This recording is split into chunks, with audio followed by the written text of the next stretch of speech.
नमस्कार मित्रों, शिक्षा साहित्य दर्पण में आपका स्वागत है। जैसा कि हमारा विधियों के विषय में चल रहा था, भूगोल अध्यापन की विधियां।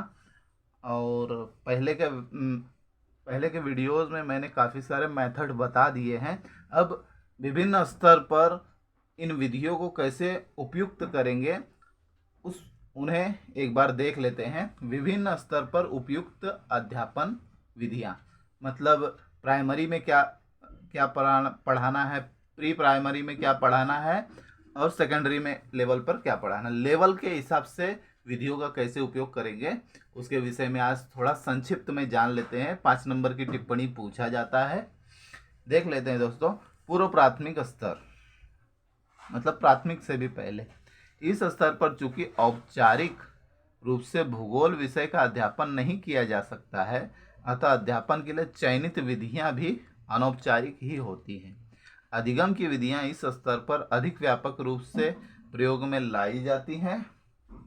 जैसे इस स्तर पर बच्चे वस्तुओं के बारे में स्वयं देख सुनकर जानना चाहते हैं, अतः निरीक्षण विधि का प्रयोग प्राय किया जाता है। इस विधि के बारे में हम आगे चर्चा करेंगे। वातावरण परिचय विधि तथा कहानी कथन विधि सामान्य रूप से इस स्तर पर प्रयोग में लाई जाती है। खेल विधि इस स्तर पर बहुधा प्रचलित है। छात्र खेल के माध्यम से ही पर्वतीय आकृति की रचना कर सकते हैं या तालाब का रूप किसी माध्यम का उपयोग करते हुए दे सकते हैं। यात्रा या भ्रमण भी एक अधिगम विधि है, जिसकी सहायता से इस स्तर पर बच्चों की जिज्ञासा को अनेकांशतः शांत करने के लिए प्रयास किया जा सकता है। छात्र चिकनी मिट्टी आदि का उपयोग करते हुए प्रतिरूप या मॉडल आदि भी बना सकते हैं। समन्वयात्मक विधि का भी अधिक महत्व इस स्तर पर है, जिसके अंतर्गत कहानी तथा प्रदर्शन एवं निरीक्षण तीनों ही विधियों का समाहार किया जाता है।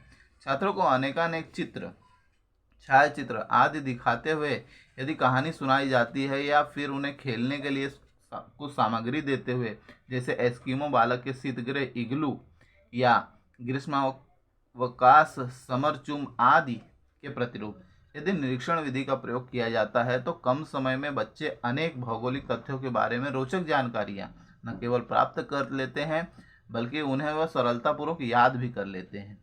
अवश्य ही बच्चों के लिए प्राकृतिक वातावरण का निरीक्षण कार्य सावधानी पूर्वक कराए जाने की आवश्यकता होती है।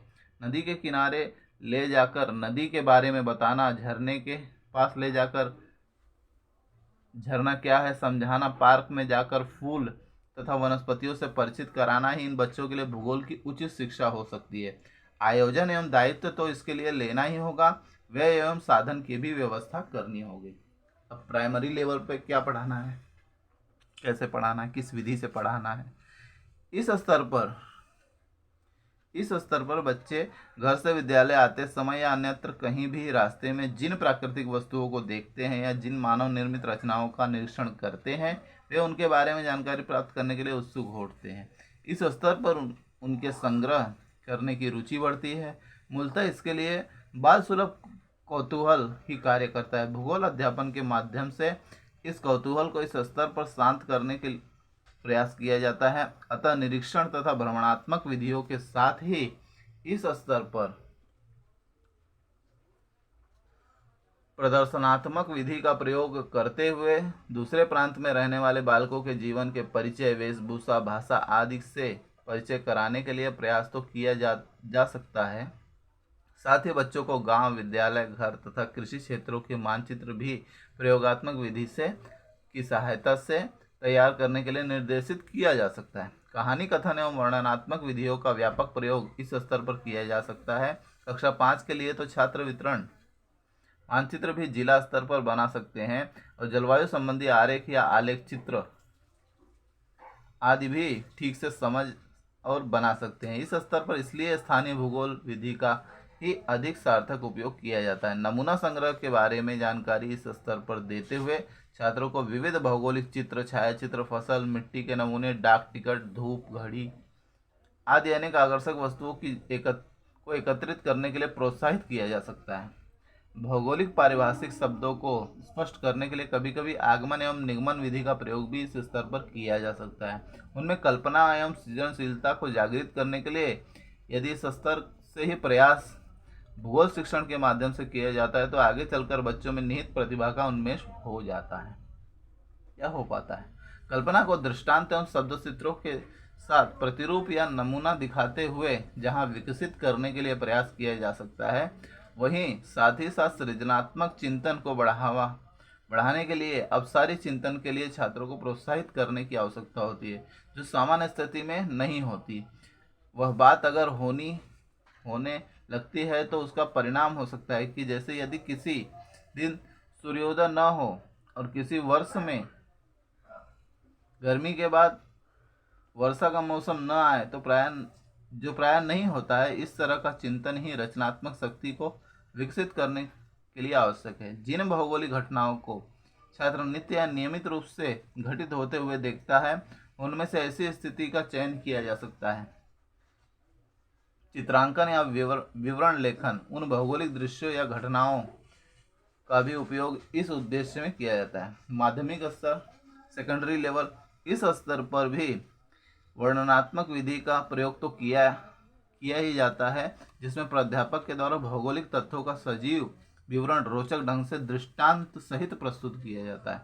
साथ ही साथ निरीक्षण एवं भ्रमणात्मक विधियों तो भूगोल शिक्षण के प्रत्येक स्तर के लिए उपयोगी मानी जाती है। भ्रमण के स्थान पर दूरत्व अवश्य ही प्राथमिक स्तर की तुलना में अधिक होता है तथा निरीक्षण के लिए जटिल संकल्पनाएं प्राकृतिक एवं मानव निर्मित दोनों का चयन किया जाता है। इस स्तर पर बड़े बड़े बांध, जल विद्युत उत्पादन केंद्र, सुपरमार्केट आदि मानवीय आर्थिक स्थल रूपों के साथ ही छात्र विभिन्न पर्वतीय प्रदेश, नदी घाटी के विसर्प मोड़ के स्थान, डेल्टा आदि प्राकृतिक स्थल रूपों को देखने के लिए जाते हैं।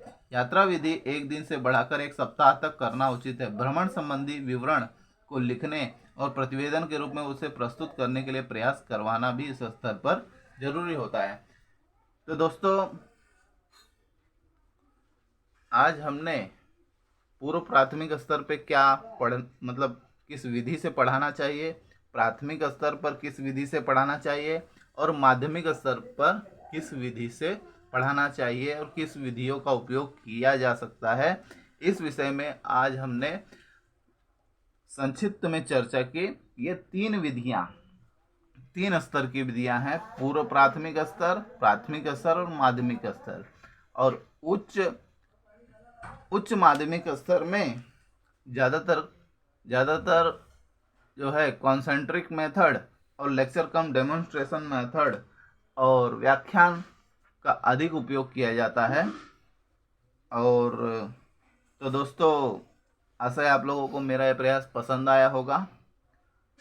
और जो मेरे वीडियो को देख रहे हैं, कृपया लाइक करें, शेयर करें, सब्सक्राइब करें। मिलते हैं दोस्तों अगले वीडियो में कुछ नए विषय के साथ। तब तक के लिए नमस्कार, धन्यवाद।